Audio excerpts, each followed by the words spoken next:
Happy New Year. Happy New Year. Happy New Year. Wow, this has just been a great holiday season for all of us, and I know that for some of you today is the last day of your holiday, and tomorrow reality kicks in and you go back to work. I know for some people they went back to work a little earlier this week, and it was a short week for some, and some the schools opened back up, and there was a short week as well. I don't know if you got anything done, but you had to get up in the morning and head back to those regular schedules.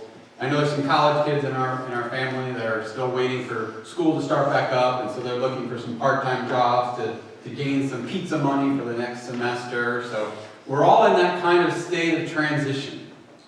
We're all in that state of where 2018 is over, and we're starting to put away all the decorations and finish our returns, and we're looking forward to 2019 with our new schedules and new experiences that are coming.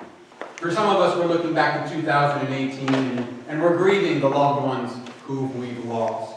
For some, we're looking back at experiences that we definitely want to remember that happened throughout the year, weddings and birthdays and anniversaries and great times with family and friends. And for some, we look back at 2018 and their experiences we are hoping we will never remember. We want them to be erased from our memories as we move forward. For some of us, we want things repeated as they were in 2018, and for some, we really want to just wipe the slate clean and start fresh.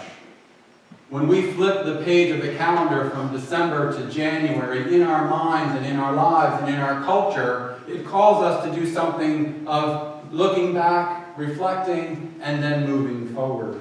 Even though Sunday is the same as many other Sundays throughout the year, and flipping the calendar from one page to another is the same throughout most of the year, this particularly holds a soft spot for all of us. It's a time that we call a time of resolutions, and we look forward to the new year. But actually, the truest part of resolutions is that we have taken time to do a little self-analysis. We've gone back and looked at ourselves, and we've highlighted the things we want to change. Things that where we fell down on someone, or we said something that we should not have said, or we failed to start a goal that we really had set for us a whole year ago. There are diets that started and stopped. There are visits that we were supposed to make and never did. Phone calls that we wanted to phone but never picked up. And now we move into a time of complete self-change, self-improvement, and life transformation.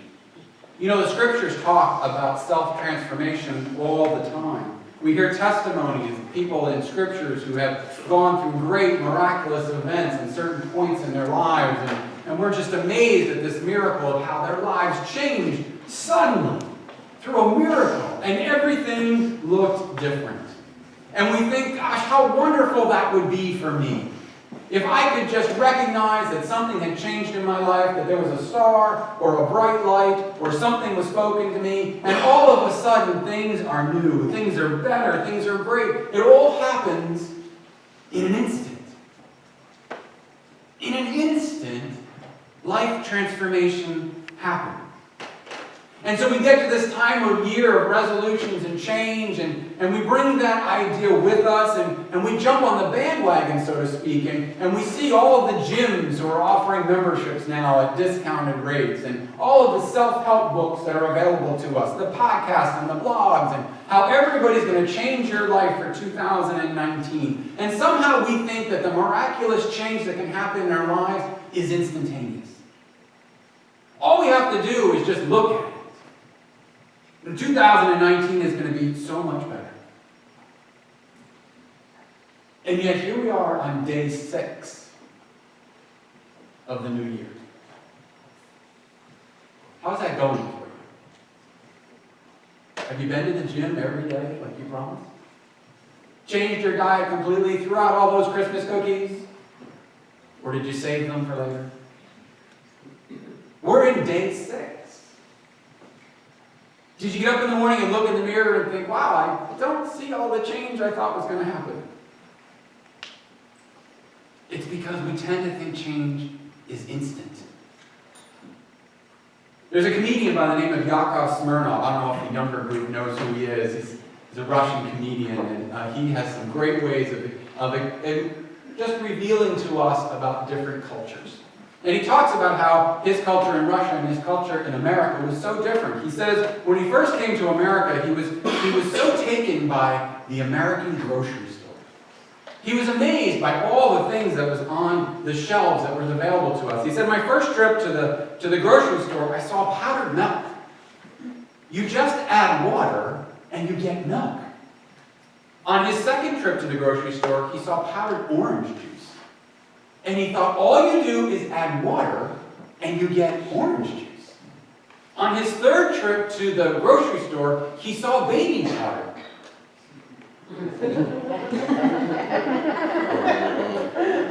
And he thought, what a country! Instant. Tends to be what we think about our New Year's resolutions when we make them. We tend to have some faulty assumptions about life transformation happening instantly. And one of those faulty assumptions is that we think change happens naturally over time. We think that doing the hard work and looking back and analyzing a whole year and reflecting on who we are as a person, as a disciple in Jesus, and even if we go ahead and we write them down on a list and we post that list right on our refrigerator door, we then think, okay, I've started. And now it just takes time. And I'm going to sit back and things are going to change. I don't know if any of you are like me, but did any of you start a diet back in 1995? January 1st, 1995, I started a diet.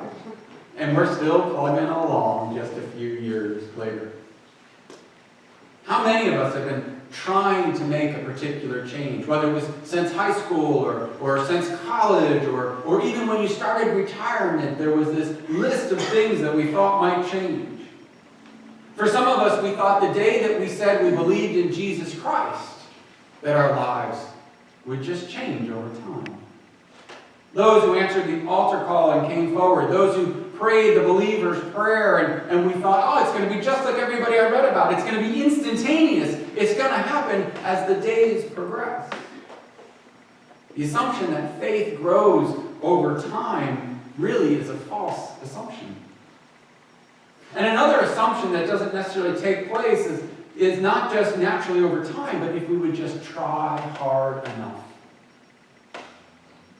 Did you ever think if I could just try a little harder? Did your parents ever say to you, oh, you're not trying hard enough. You don't have the will. If you could just will it to happen, then it would happen. I think it's a great fallacy that the parents tell our children that they're not getting good grades in school because they just don't will it. Or that they're just not trying hard enough. Wanting to make change, wanting to build a relationship with Christ, wanting to be a better husband or father or mother or spouse or son or daughter or employee or student or friend. We've convinced ourselves that we're just not trying hard enough. Another faulty assumption is that we think we can do it all by ourselves. We think if we get up in January 1st and we just create our own diet plan, or we create our own exercise plan, or we study the Bible all by ourselves, all alone in a room somewhere. I once received a cabinet that had to be put together, and right on the top of the cabinet instructions it said, no help required. And I thought, really? For who? When we assume that it doesn't take anyone else but ourselves, we get fooled. And perhaps part of that fooling is because someone somewhere along the way told you that your relationship with Jesus Christ is personal. And someone told you that your relationship with Jesus Christ is just Jesus and you. But that's a faulty assumption. And I don't know, perhaps it's because we get embarrassed. We don't want to ask for help. Perhaps we don't want to go to the teacher or to the professional and say, I need help in this particular area of my life. Perhaps we don't want to go to Bible study because we want everyone to think that we have memorized the entire Scripture from beginning to end. And we have all the answers to all the questions. We know all the commentaries and we've read all of theologians before we even get there. Perhaps we don't want to tell our friends that we're vulnerable and we need help with change. Perhaps we don't want to go to Jesus who told us that we're supposed to love our neighbor when we know that we're the ones who need the love. But despite all of these faulty assumptions that we have about resolutions and life change, Scriptures are our God. Scriptures have a better way. And that's exactly what the Apostle Paul is talking about today in our text. He's writing a letter to a group of people in Philippi. That's the region where they are. And it's called Philippians because it's written to them as the Philippians of the church. And so he's writing to this group of Philippi, and this is what he says. He says, I want you to understand something. I want you to understand that as a Christian, your life is not a series of ups and downs. It's not a series of good days and bad days. It's not a series of good days where I'm in relationship with Christ and then bad days when I'm not in relationship with Christ. It's not a sense of when I'm riding high, things are good, and when I'm going down, that's when I need help. Paul says to these Christians in Philippi, he says, no, I want you to understand that change and life transformation is a process. It's not instant. It's a process. And in that process, it's not ups and downs, it's ins and outs. Ins and outs. Paul says, for it is God who works in you.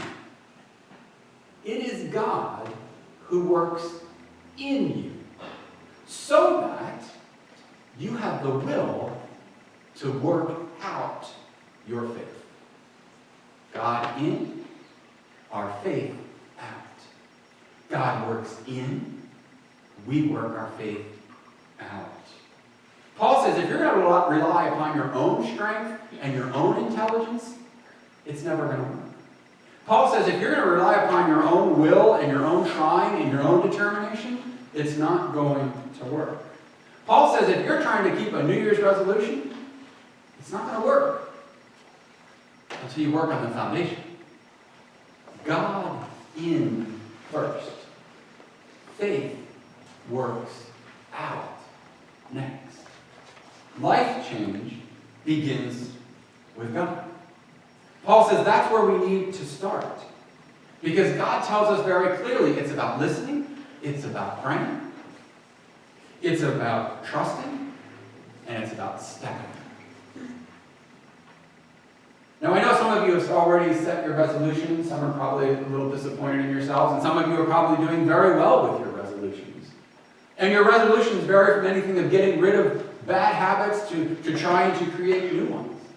From trying to improve your attitude in life and being a better person to letting go of those attitudes that you know were wrong. They could be from just trying to let go of unrealistic goals and setting realistic goals for yourself. But all of those resolutions are nothing more than icing on the cake. They're nothing more than lipstick on the pig. Because when the cake is spoiled, when the cake tastes really bad, it doesn't matter how good the icing is. Paul says it's all about our foundation. A better life, a new life, an improved life, a life of transformation, living the life you've always wanted, living your best year yet starts with God. So if we want to live our best year yet, then we have to make the most important decision of our life. And it's a decision that may seem very simple. It doesn't come with a lot of thought. It doesn't come with a lot of struggle. It doesn't come with a lot of research and writing. And it doesn't come with all of the Google searches. It comes with just one simple decision. And often, the simple decision is what has the biggest impact in life. Sometimes it's a decision that we don't really concentrate on its outside, or what would happen, or what do I do if, or what do I do when, or how is this going to turn out? It's a simple decision. Back in 2005, there was a graffiti artist. His name was David Cho. David would go around doing murals on city walls and in public places and for companies as well. And he was hired to do the entrance wall in an upstart company, a brand new company.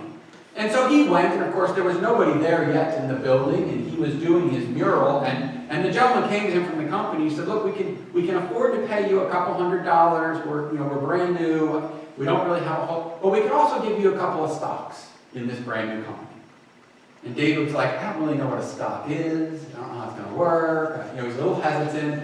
But he decided, whatever, if it turns out to be more than a couple hundred, that's great because that would be good.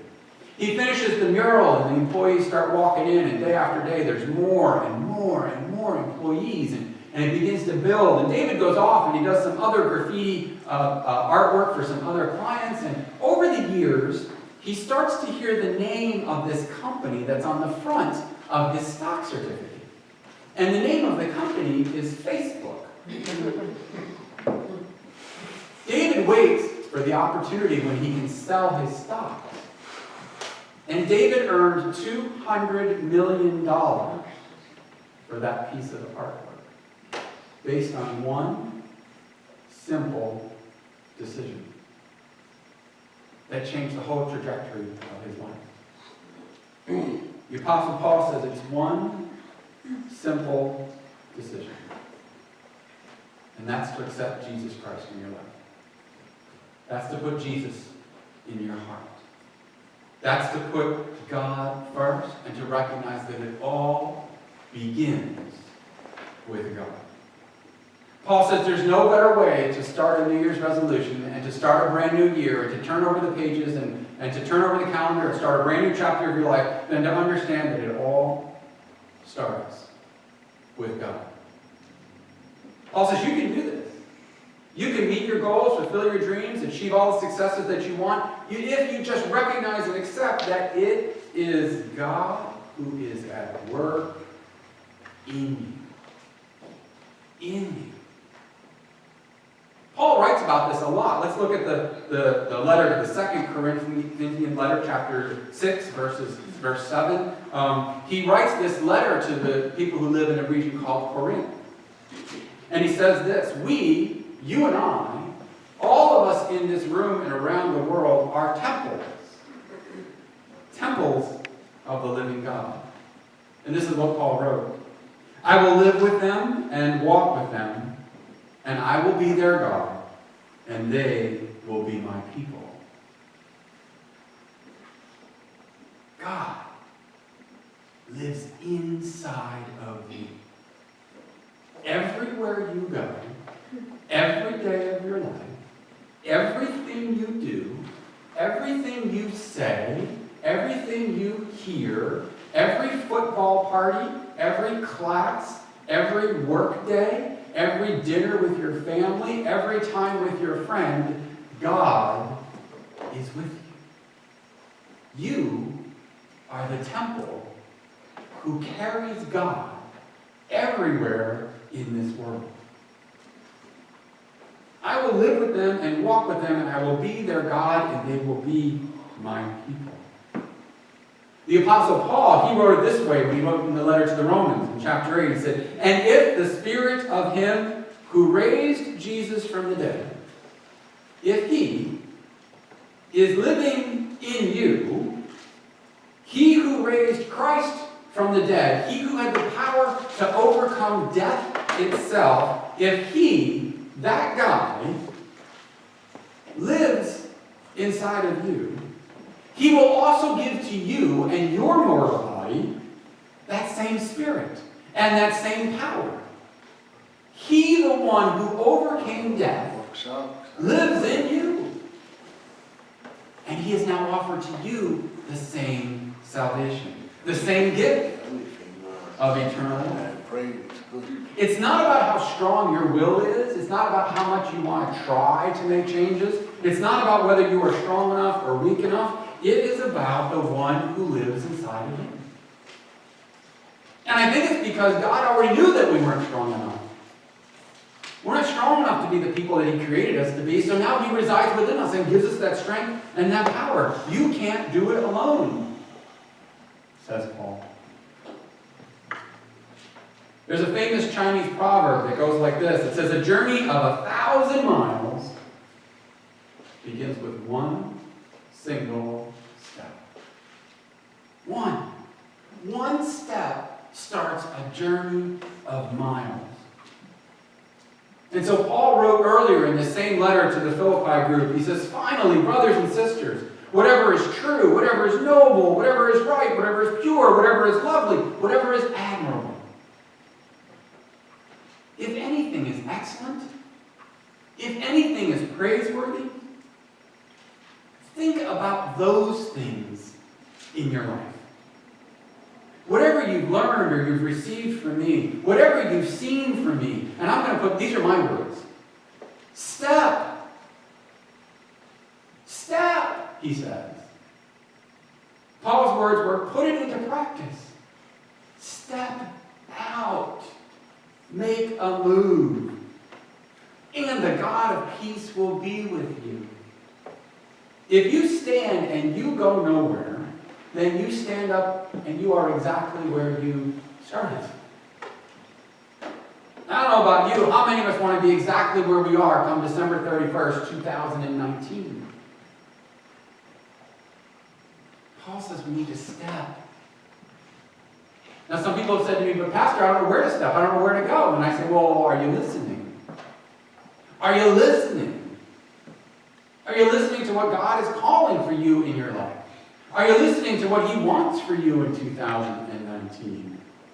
If we're going to step, we want to step in the right class. We don't want to step in something we shouldn't.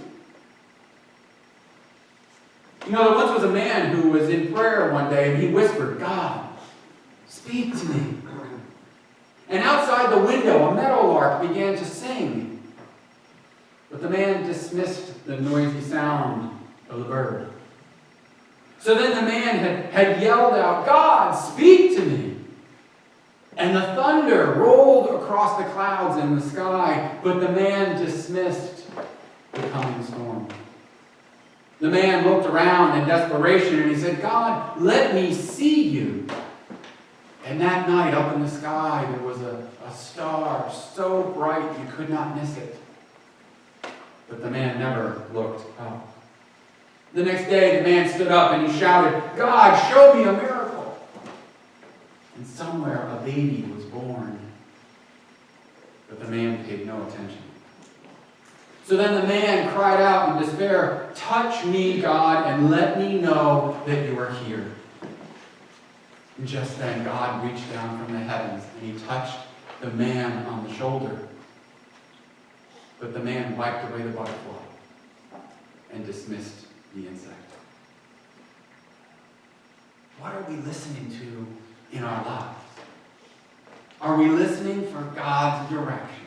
Are we listening for God's call upon our lives? Are we listening for what God wants for us in 2019? What is the most important decision you're going to make?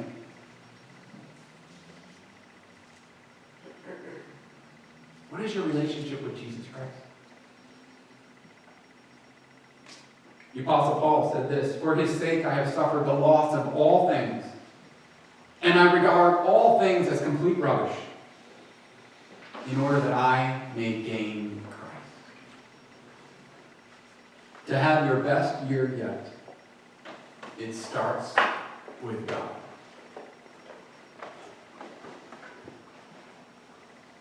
The very first step on a very long journey that we call life is stepping with